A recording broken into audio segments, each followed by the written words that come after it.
नमस्कार दोस्तों। आज आपको मैं गीता का दूसरा अध्याय बताता हूँ। इस अध्याय में क्या है कि जब अर्जुन युद्ध क्षेत्र में जाते हैं और अपने सभी भाइयों को देखते हैं, बंधुओं को देखते हैं, रिश्तेदारों को देखते हैं, तो वो युद्ध करने से मना कर देते हैं। वो कहते हैं कि मैं युद्ध नहीं करूँगा, ये तो सभी मेरे रिश्तेदार हैं, इन्हें मारकर भी मुझे क्या फ़ायदा मिलेगा, और ऐसा राज्य में चाहूँ कर अपने भाइयों को मारना पड़े तो इससे क्या फ़ायदा। तो कृष्ण जी उन्हें गीता का ज्ञान देते हैं, वही मैं आपको बताता हूँ। अच्छा लगे तो मेरा हौसला अफजाई करिएगा। ठीक है, पहली बार कोशिश करेंगे। तो ये दूसरा अध्याय से स्टार्ट होता है कि जब अर्जुन परेशान था, व्याकुल था और आंखों में आंसू आ रहे थे, तब कृष्ण जी अर्जुन से कहते हैं कि हे अर्जुन, तुमको इस विषम स्थल में यह ज्ञान किस हेतु प्राप्त हुआ? क्योंकि यह ना तो श्रेष्ठ पुरुषों से आचरण किया गया है, ना ही स्वर्ग को देने वाला है, ना ही कीर्ति को देने वाला है। इसलिए हे अर्जुन, नपुंसकता को मत प्राप्त हो, यह तेरी योग्य नहीं है। हे परंतप, तुच्छ हृदय की दुर्बलताओं को त्याग कर युद्ध के लिए खड़ा हो।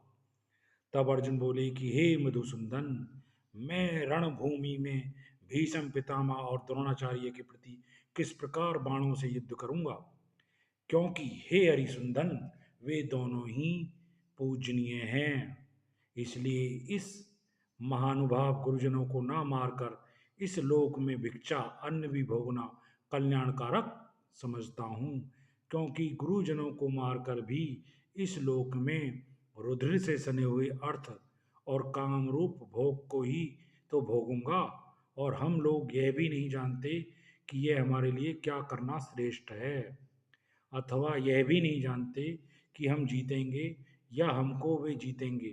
और जिनको मारकर हम जीना भी चाहें, वे भी धृतराष्ट्र के पुत्र हमारे सामने खड़े हैं। इसलिए कायरता रूप दोष करके उपहत हुए स्वभाव वाला और धर्म के विषय में मोहित चित्त हुआ मैं आपसे पूछता हूँ, जो कुछ निश्चय किया हुआ कल्याणकारक साधन है वह मेरे लिए कहिए, क्योंकि मैं आपका शिष्य हूँ। इसलिए आपके शरण हुए मेरे को शिक्षा दीजिए, क्योंकि भूमि में निष्कंटक धन धान्य संपन्न राज्य को और देवताओं के